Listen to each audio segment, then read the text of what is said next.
પાટણ જિલ્લાના રાધનપુર ખાતે ભારતીય જનતા પાર્ટી યુવા મોરચા દ્વારા કારગિલ વિજય દિવસની 25 વર્ષની મશાલ રેલી કાઢી ઉજવણી કરવામાં આવી હતી। રામલલ્લા ચોક ખાતેથી એસટી સ્ટેન્ડ સુધી રેલી કાઢીને ઉજવણી કરાઈ હતી। આ પ્રસંગે રાધનપુર વિધાનસભાના ભારતીય જનતા પાર્ટીના ધારાસભ્ય લવિંગજી સોલંકી અને તાલુકા ભાજપ પ્રમુખ લગધીરભાઈ ચૌધરી, યુવા મોરચાના ઉપપ્રમુખ ખેતાજી ઠાકોર અને સરપંચના પ્રમુખ મુકેશભાઈ સોલંકી तथा राजूभाई ठक्कर और चीकाभाई रबारी, बाबूलाल चौधरी, प्रकाशभाई दक्षिणी और भीमजीभाई वाघेला तथा महिला मोर्चानी बहनों पाटण जिला भाजप महामंत्री सुरजीगिरी गोस्वामी सहितना लोको मोटी संख्या में उपस्थित रहा हता। भव्य विशाल रेली काढ़ी 25 वर्ष कारगिल दिवसनी उजवणी कराई हती।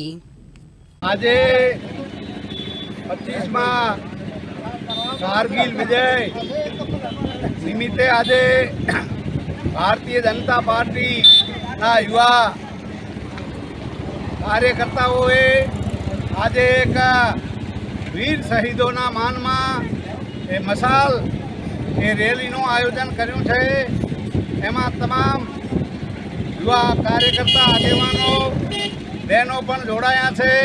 કેમ કે જેને દેશ માટે એ શહીદી ઓરી છે એ વીર જવાનોને वीर शहीदों ने कोटि कोटि नमन करीए छीए।